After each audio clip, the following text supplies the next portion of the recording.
बदलापूर आणि अंबरनाथकरांसाठी एक दिलासादायक बातमी समोर आली आहे। कासगाव ते कामोठे नव्या रेल्वे मार्गाच्या फायनल लोकेशन सर्वेला रेल्वे मंत्र्यांनी मंजुरी दिली आहे।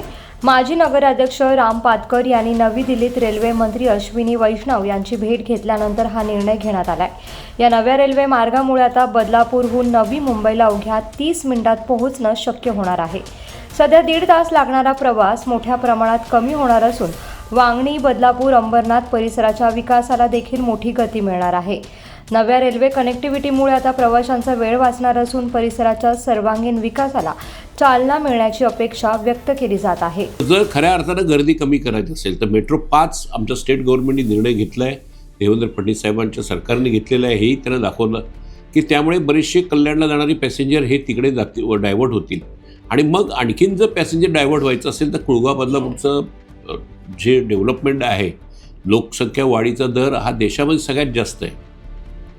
त्यामुळे उल्हासनगर, अंबरनाथ, बदलापूर इथल्या 30 लाख पॉप्युलेशनला साधारण जर एक नवीन स्टेशन झाला तर आपण नवी मुंबईला एक 20 मिनिटामध्ये जाऊ शकतो।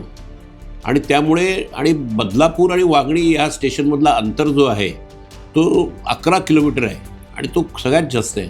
आणि बदलापूर आता चारही बाजूला वाढतोय की त्यामुळे त्या ग्रामीण भागातसुद्धा डेव्हलपमेंट झालेली आहे। आणि जर स्टेशन झाला तर काही पॅसेंजर तिकडे डायव्हर्ट होतील आणि तिथून पलीकडे जसं तिसरी मुंबई घोषित झालेली आहे, 18 किलोमीटर अंतरावरती नवी मुंबई आहे, एअरपोर्ट आहे आणि त्यामुळे 15-20 मिनिटात प्रवास होऊ शकतो। आत्ता सर्व प्रवाशांना ठाण्याला जावं लागतं, ठाण्यावरून नवी मुंबईला जायला लागतो, असं 65 किलोमीटर प्रवास करायला लागतो। इथे 18 किलोमीटर प्रवासामध्ये नवी मुंबईला तो पोचू शकतो।